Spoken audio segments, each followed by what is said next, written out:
The Young and the Restless spoilers, Wednesday, full December 17, 2025. In the days ahead in Genoa City, the usual corporate sparring and romantic fallout won't feel like background noise anymore. Because three pressure points are about to converge into one volatile weekend, Nikki Newman learning the full truth about Victor Newman's strike on Jack Abbott and Jabot. Billy Abbott scrambling to contain the public damage to Abbott Communications while quietly entertaining a deal with Phyllis Summers. And Nick Newman stepping into a direct collision with Matt Clark that threatens to spill from strategy into outright violence. What makes this stretch of stories so combustible is the way each thread feeds the next, tightening the town's collective nerves until every choice starts to feel like a match held too close to gasoline, and every private move becomes a headline, a betrayal, or a threat that can't be taken back. Nick's storyline turns sharply the moment he realizes Matt Clark isn't just looming in the distance as a family nightmare or a rumor drifting through back channels. Matt is here. He has returned to Genoa City, and the simple fact of his presence changes the rules for everyone who understands what he's capable of. Nick's discovery doesn't bring relief, though Becca's relief would require certainty and safety, and neither exists when Matt is involved. Instead, Nick feels the cold, focused awareness of a man who has been playing defense for too long and now has to decide whether defense is even possible. Yet layered beneath that dread is a hard, almost grim satisfaction when Nick recognizes something else. His plan worked. Matt believes he has the upper hand, believes he's correctly identified Sienna Bacall's location, believes she is vulnerable at the athletic club because she is renting a suite there. And he's willing to turn that belief into a brutal order. Matt's confidence is the lever Nick has been trying to place into position, because a man like Matt is most dangerous when he's patient and hidden. But he becomes predictable when he thinks he's already winning. Predictability is a weapon in the right hands, and Nick knows that if Matt is convinced Sienna is within reach, he'll move fast and he'll move dirty. Which means Nick can track the motion of the threat instead of guessing at it in the dark. That looming danger crystallizes around the ugliest detail of all. Matt will order any steward to eliminate Sienna, not intimidate her, not scare her into silence, not warn her. Eliminate. The wording matters because it exposes the true level of escalation, and it forces everyone around Matt into the kind of moral and physical peril that can't be negotiated away. Nick's immediate reaction isn't just protective, it's existential. A hit order isn't a storyline complication inside the world of Genoa City. It's the line where even long-standing rivalries stop being games and start becoming life or death. Nick can feel the future tightening into a single narrow corridor.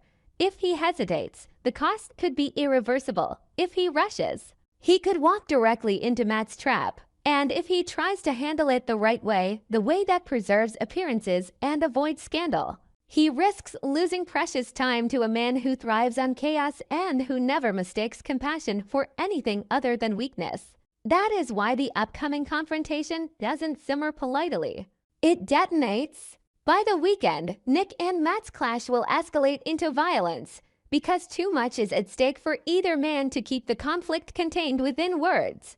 Nick isn't just confronting a villain. He's confronting a force that has learned how to weaponize the city's habits, its secrets, its power networks, its willingness to look away when things get messy as a shield.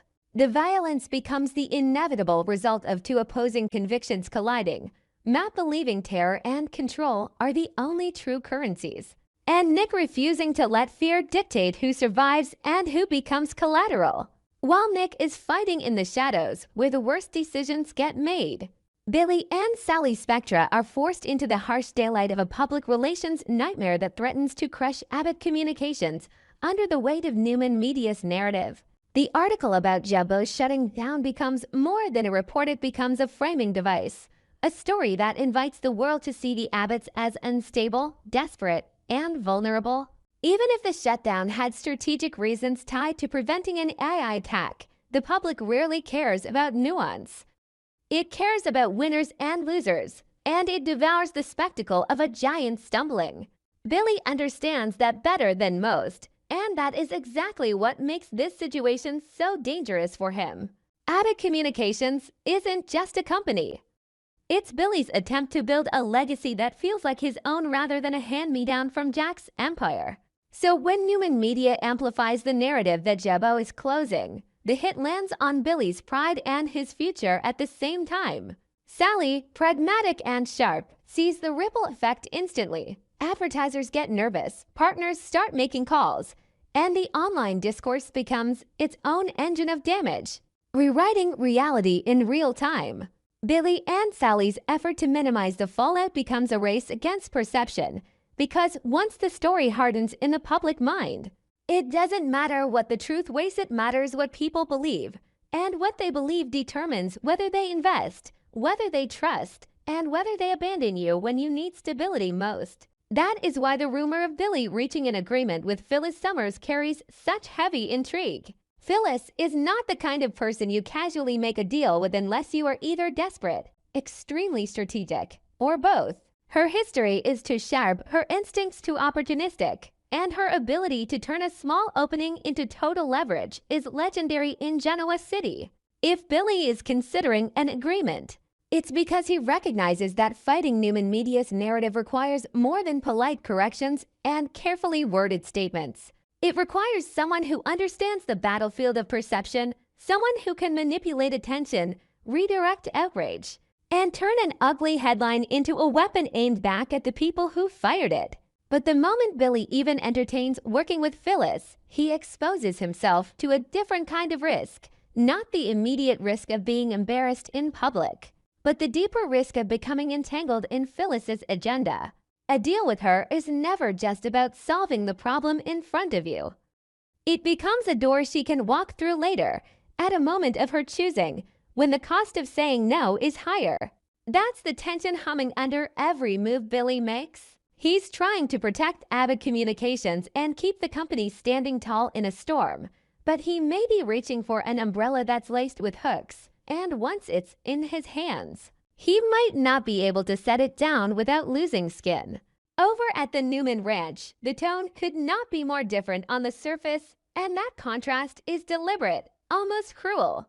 Victor, Adam, and Michael Baldwin are in celebration mode, reveling in the belief that Jack is finally paying for his actions, that Jabot has been forced into a humiliating posture, and that the Abbott name is taking a hit that will echo through both business and pride. Victor's satisfaction isn't subtle, because subtlety is not what he values in victory. He values dominance, the kind that forces everyone else to acknowledge his reach. Adam, always complicated in his alignment, stands as proof of Victor's ability to pull family into his orbit even when that family has its own scars and resentments. Michael's presence adds the cold edge of legality and strategy, reminding everyone that Victor doesn't merely win by brute force, it wins by building an airtight structure around his attacks so that consequences slide off him like rain. In that atmosphere, victory becomes a ritual. The more Victor frames Jack's suffering as justified, the more he convinces himself he is not simply retaliating but correcting a world that dared to challenge him. And then Nikki finds out. The discovery lands not like a minor marital disagreement, but like a crack splitting through the foundation of the life she thought she was still trying to preserve. Nikki has always understood Victor's capacity for vengeance. She has lived with it, negotiated around it, tried to soften it, and sometimes tried to ignore it because acknowledging the full extent of his ruthlessness would require her to confront what it says about their partnership. But there is a difference between knowing Victor is capable of striking and learning what he has actually done specifically against Jack and Jabot, in a way that carries consequences far beyond a business win. Nikki's shock isn't just moral, it's personal. Jack is not merely a rival in the Newman Abbott saga. He is a man entwined in her history, her memories, and the parts of her life that existed before Victor's gravitational pull became absolute. To see Victor actively celebrating Jack's pain forces Nikki to face a reality she can no longer politely reframe. Victor doesn't just fight enemies, he engineers humiliation. He doesn't just protect what's his, he punishes those who threaten him in a way meant to deter anyone else from trying. Nikki's internal conflict becomes the quiet storm inside the louder storms. Her instinct to challenge Victor rises immediately, but it collides with the reality of what it means to challenge him in public. In Genoa City, exposing Victor Newman isn't as simple as telling the truth. It's a declaration of war against a man who built his empire on never letting the truth harm him. Nikki understands the stakes of making such a move, and she understands the collateral damage it could create not just for Victor, but for their family, for their children, and for the fragile equilibrium they maintain by pretending certain lines won't be crossed. Yet she also knows something else, something harder to swallow. If she stays silent, she becomes complicit. Silence becomes endorsement. Silence becomes the price of remaining protected inside Victor's world. And Nikki has reached a point where the protection might not feel worth the corrosion it causes inside her. That question, will Nikki dare to expose what Victor has done, doesn't hang in the air as idle suspense. It presses on every relationship around her.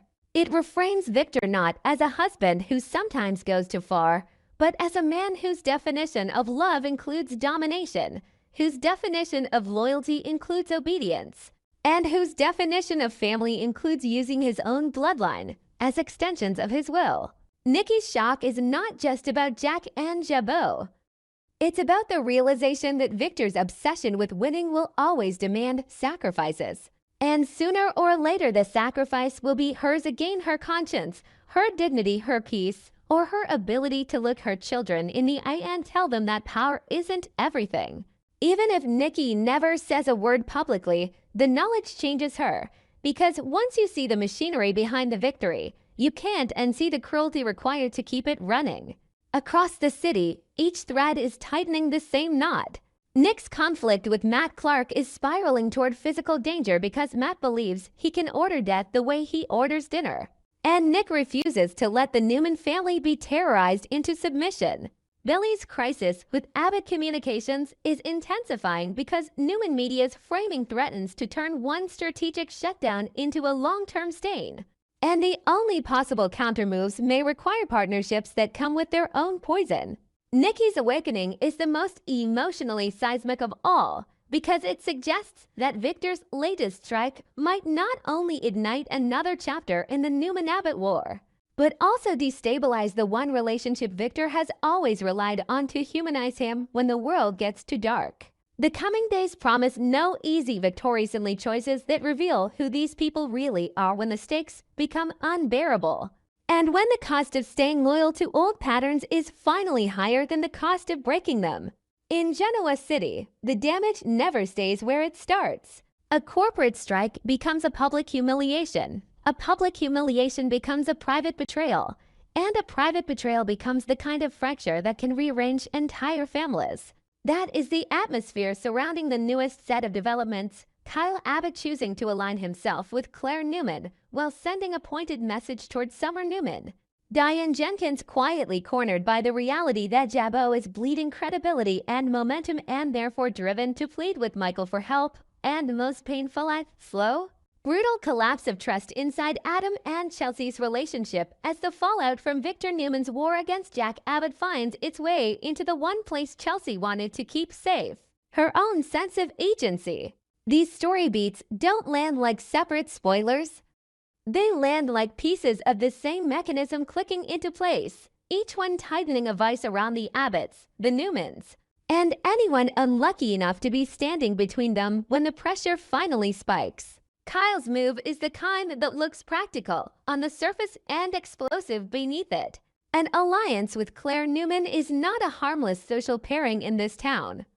It is a strategic choice with emotional shrapnel, because every Abbott-Newman connection carries an implicit threat to someone else's pride, security, or history. Kyle is not just reaching across the ice, he's leveraging the fact that some bridges are more dangerous than walls, and that the right partnership can create a backdoor into power structures that have been locked for years. At the same time, the decision to send a message to Summer Newman adds a sharper edge, suggesting that Kyle's alignment is not only about future advantage, but also about drawing a boundary, staking a claim, or warning Summer that the board has shifted and she is not the one moving the pieces anymore. Whether that message is a challenge, a signal, or an emotional provocation, it carries the unmistakable scent of unfinished business of an attachment that has not truly been resolved, only redirected into new shapes. In a city where loyalty is often transactional, Kyle's timing matters as much as his intent. He is making this move while Jebo is under assault in the court of public opinion, while Jack is being forced to play defense, and while the Abbotts can least afford internal instability.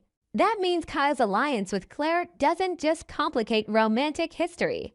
It threatens to complicate the family's ability to present a united front at the exact moment unity is their only shield.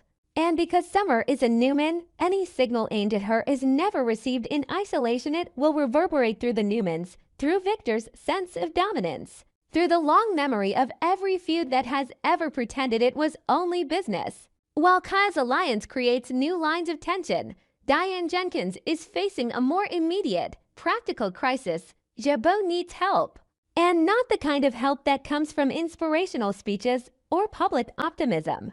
It needs assistance that can withstand scrutiny, pressure, and the predatory appetite of rivals who smell vulnerability. Diane's decision to turn to Michael is loaded with meaning precisely because Michael is so closely connected to Victor Newman's machinery. And yet he also exists in that unique space where legal strategy, loyalty, and survival blur together. For Diane, asking Michael for help is not simply about fixing a problem. It is about admitting that the usual Abbott tools may not be enough this time, that the attack on Jebo is sophisticated, relentless, and designed to humiliate as much as to harm. It is a plea that carries both desperation and calculation. Desperation because Diane understands that public damage can become permanent if not contained. And calculation because she knows Michael's skill set is built for storms like this. Yet the act of pleading itself exposes something. Rodian is not asking from a position of comfort. She is asking because she sees the abyss opening, because she can sense how easily the narrative could solidify into a verdict against Jebo, and because she knows Jack's pride may not allow him to seek assistance from someone tied to the very family waging war on them. Diane's plea is the quiet kind of drama that Y&R does best, because it isn't a car crash or a screaming match. It's a moment where someone realizes that survival might require swallowing dignity, and that the price of refusing help could be losing everything they've been trying to protect. That price is exactly what begins to crush Chelsea Lawson in the most public way possible.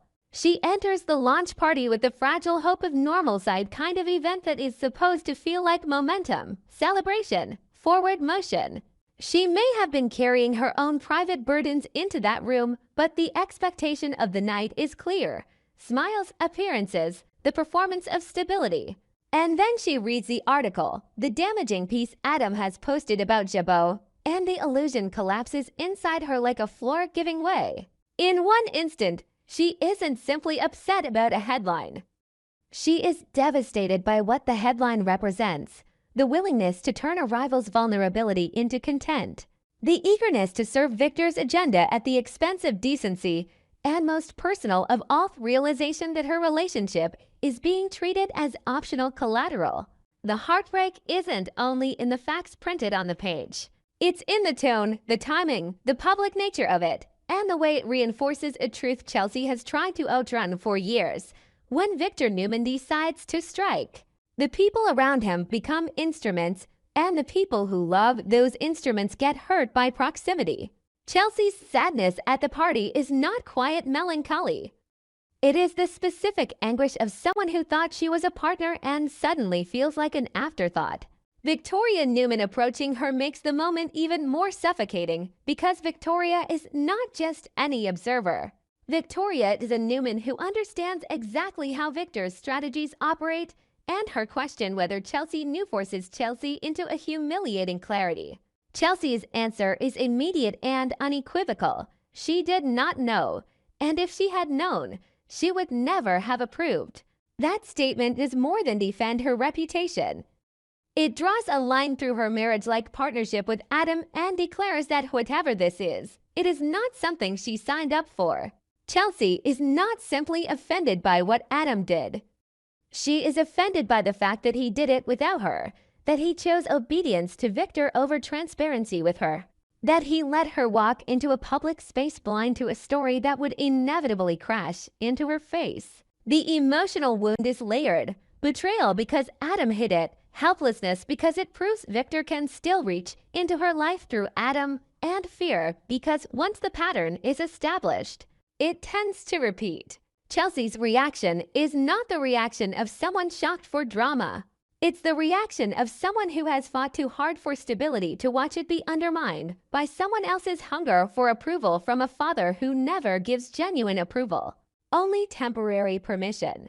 The confrontation that follows, with Chelsea blaming Adam for blindly following Victor's orders, is not a simple lover's quarrel. It is a referendum on identity.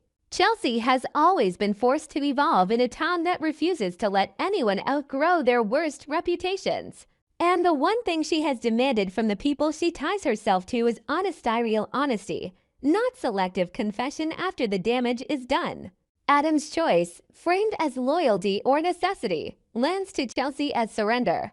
Not surrender to circumstances, but surrender to Victor, and by extension surrender of Chelsea's right to be an equal in her own life. The irony is vicious. Victor's power is so absolute that he doesn't even need to directly threaten Chelsea to control the temperature of her world. He only needs Adam to comply, because Adam's compliance ensures Chelsea is always one step behind, always reacting instead of choosing. That is why her sorrow turns sharp. She isn't just scolding Adam. She's grieving the possibility that he will never stop being pulled into Victor's gravity, never stop confusing obedience with strategy, never stop treating Chelsea's consent as optional because Victor's demands feel urgent. In a relationship already tested by history, by mental health struggles, by the constant whiplash of Genoa City, this is the kind of betrayal that doesn't vanish with a single apology. It lingers because it raises a question Chelsea cannot ignore. If Adam can hide something this explosive, what else can he hide when Victor whispers that it's for the family or for the win? Then Jack Abbott steps in, and the emotional consequences become publicly accountable. Jack's confrontation is fueled by more than business outrage. It is fueled by exhaustion, by the sense that his family is being targeted not just for profit, but for punishment. After watching Jabot take hits, after feeling the town's eyes dissect every Abbott misstep, Jack has reached a point where he needs someone to answer for the humiliation being engineered against him. When he confronts Adam and Chelsea and demands they take responsibility for what happened, the scene becomes a collision of two realities: Chelsea, who did not approve and did not know, and Adam, who did approve and did not tell.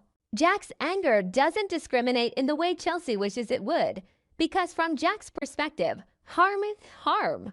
And whether Chelsea is innocent or complicit doesn't change the fact that she is standing beside the man who helped deliver the blow. That is where the tragedy sharpens. Chelsea can be morally clear and still be emotionally trapped, because Genoa City rarely offers the luxury of being judged solely on your own choices. It judges you on proximity, on alliances, on who stands beside you when the knives come out.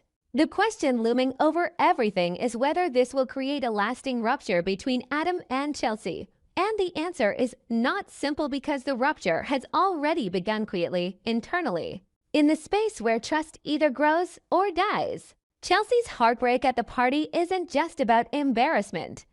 It is about agency, and agency is the one thing she will not surrender again without a fight.